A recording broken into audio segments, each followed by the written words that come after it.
They didn't just take my fence, they erased it. Like it had never existed. And the craziest part? They expected me to say thank you. Yeah, that's where this whole thing starts.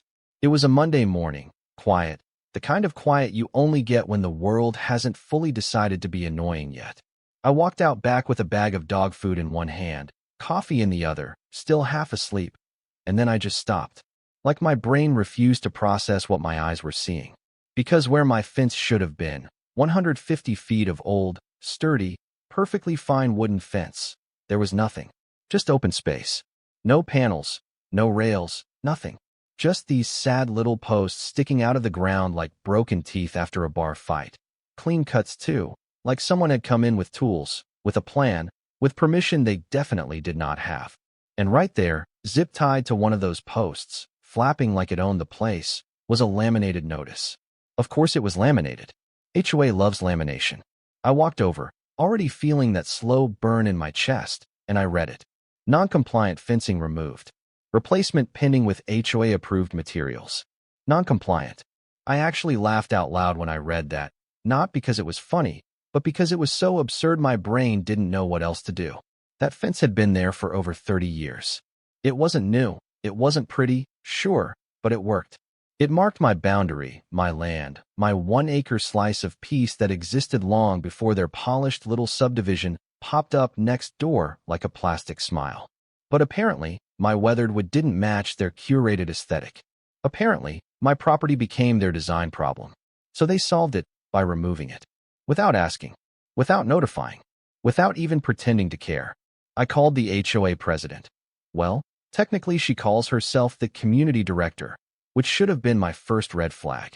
Her name was Denise Caldwell, and if you've ever heard someone talk like they're narrating a luxury real estate commercial, that was her. Calm, polished, slightly condescending, like she was doing me a favor by speaking slowly. She picked up on the second ring. Good morning, this is Denise. Yeah, I bet it is. I didn't waste time. I told her what I saw, what they did, and asked her, flat out, who gave them the right.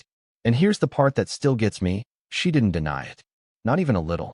We're upgrading the community perimeter, she said, all cheerful, like she was announcing a new playground. Your fencing was not compliant with current neighborhood standards. Neighborhood standards. I live outside your neighborhood. My land is older than your entire development. She just kept going, like she had a script memorized. Once the approved materials arrive, we'll install a uniform barrier. It will enhance property value for everyone involved. Enhance. Value. Uniform. She hit every buzzword like she was checking boxes. And then, this one almost made me drop the phone. She said, you'll really appreciate the finished look. Appreciate it? My dogs were already sniffing around the open boundary like they'd just discovered a new country.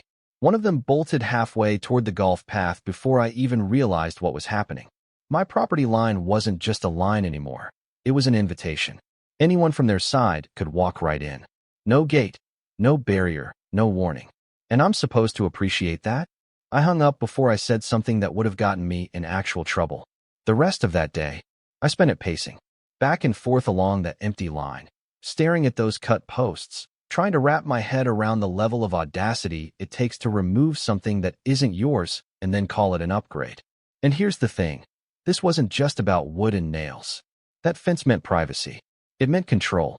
It meant that when I stepped outside, I wasn't stepping into someone else's view. And now, that was gone. Just gone. By the evening, the anger had settled into something quieter, sharper.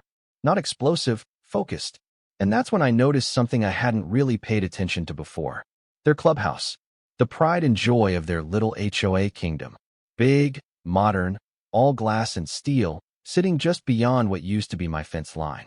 And I mean glass everywhere.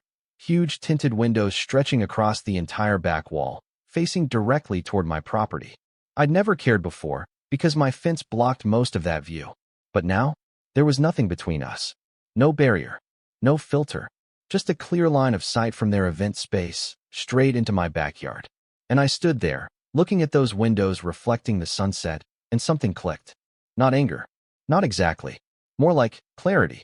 Because if they could decide my fence didn't belong, then they'd just open the door to something they definitely didn't think through. My side of the line is still my side of the line. And what I choose to do with it, that's not up to them. not even a little.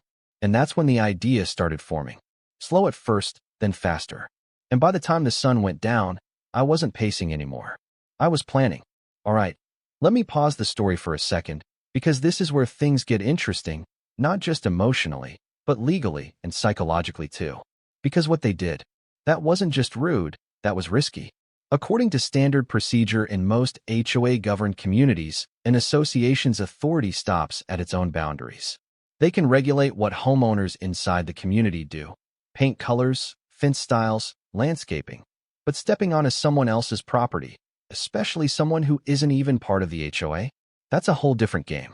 From a legal perspective, removing a structure from private property without consent can fall under trespass, and in some cases, even property damage or conversion. It doesn't matter if they thought they were improving something. Intent doesn't cancel out ownership. Now here's where it gets even more layered. This wasn't just about rules. This was about control. HOAs, at their core, are designed to maintain uniformity, which sounds nice on paper. But in practice, it can turn into a kind of soft power system, where anything that doesn't fit the visual standard becomes a problem to fix. And my fence? Old, weathered, not matching their curated suburban aesthetic, that made it a target. This is a psychological trap a lot of people don't notice. When a group becomes too focused on appearance and cohesion, they start believing they have authority beyond their actual limits. It's not always malicious. It's entitlement disguised as maintenance. They convince themselves they're helping, even when they're crossing a line. And here's the key detail they completely overlooked. By removing that fence, they didn't just take something from me. They exposed themselves. Literally, they eliminated the barrier that protected their own privacy. And that's where the balance of power quietly shifted. Because now, whatever happened next wasn't just revenge. It was leverage. So yeah, once that realization settled in, I didn't rush. That's the thing about real payback. It's not loud at first, it's patient. I slept on it, woke up the next morning with that same clear-headed calm, and instead of calling a lawyer or filing complaints, I grabbed my keys and drove to the nearest hardware store. Not angry, not frantic, just focused. And I remember walking through those aisles thinking, if they care so much about aesthetics, let's give them something unforgettable. I didn't go subtle, not even a little. I picked out the brightest, most obnoxious outdoor decorations I could find. Neon pink flamingos, dozens of them. The kind that practically glow even without light. Then plastic garden gnomes with those creepy little smiles, spinning pinwheels in every color imaginable, reflective ornaments, metallic streamers, anything that moved, shined, or looked like it belonged in a discount carnival. By the time I checked out, the cashier gave me that look like, "You okay, man?" I just smiled and said, "Oh, I'm about to be." Back home, I got to work. And I mean precise work. I didn't scatter things randomly. No, this was curated chaos. I lined everything up right along the property boundary, exactly where my fence used to be. A perfect, uninterrupted line of visual noise. Flamingos standing shoulder to shoulder like a neon army. Gnomes spaced between them like silent witnesses. Pinwheels planted so they'd spin with even the slightest breeze, constantly moving, constantly catching attention. It wasn't just decoration, it was a statement. But that was only phase 1. Because phase 2, that was the part they'd never forget. I went back out that afternoon and picked up a set of industrial-grade floodlights. The kind contractors used to light up entire construction sites. Tall poles, adjustable heads, blinding white output. And when I installed them, I made sure of one thing. They were all angled just right. Not into the sky, not across my yard, but directly at those beautiful, pristine clubhouse windows. Every single one of them. I tested it that night. Waited until the sun dropped, flipped the switch, and just stood there as the beams cut across the dark like spotlights. The glass lit up instantly, glowing like a stage. You could see everything inside. Chairs, tables, reflections bouncing everywhere. I adjusted a few angles, fine-tuned the spread, and when I was done, I just nodded to myself. Perfect. Now here's where timing stepped in like it was part of the plan. That weekend, the HOA had a wedding reception booked at the clubhouse. Big one too, decorations, catering, the whole deal. I didn't know the couple, and honestly, I felt a tiny bit bad for them, but not enough to stop. Because this wasn't about them. This was about the people who thought they could erase my property line like it was an inconvenience. Saturday evening rolled around, and I could hear the music starting up just after sunset. Laughter, glasses clinking, that soft hum of a celebration. From where I stood in my yard, I could see silhouettes moving behind those tinted windows. Everything looked perfect, polished, controlled. And then, I flipped the switch. Instantly, the entire back wall of that clubhouse exploded in harsh white light. Not warm, not romantic, surgical, brutal. The kind of light that doesn't flatter anything. Inside, you could see the reaction almost immediately.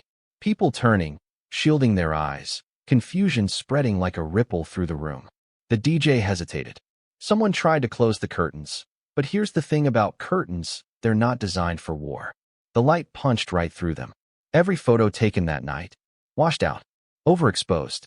Background filled with silhouettes of flamingos and spinning pinwheels casting shadows like some kind of bizarre art installation. I watched for a few minutes, not smiling, not laughing, just observing. Because this wasn't chaos, it was consequence. By the next morning, it had already spread online. Complaints, photos, angry posts, worst venue experience, lighting ruined everything, unusable wedding pictures. And I knew it wouldn't take long. Monday morning, right on schedule, there was a knock at my door. I opened it, and there she was, Denise. But this time, no polished smile, no commercial voice, just tight lips and that forced patience people use when they're trying not to lose control. "We need to talk," she said. I leaned against the doorframe. "Do we?" She glanced past me, probably catching a glimpse of the flamingo army still standing proud along the boundary. "What you're doing, this is unnecessary." I actually laughed at that. Couldn't help it. "Unnecessary," I said. "You tore down my fence without permission. I'd say we're way past necessary." She tried to pivot, tone sharpening just a bit. "You're disrupting community functions. We have the right to." I cut her off. "No, you don't. Not on my property." That's when she pulled out the threat. "Code enforcement. Violations. Fines. The usual playbook." And I just nodded. "Go ahead." 2 days later, an inspector showed up. Nice guy, honestly. Walked the property, took notes, looked at the lights, the decorations, even chuckled at one of the gnomes. And when he was done, he turned to Denise, who had shown up again, probably expecting backup, and he just shook his head. "Everything here is within code.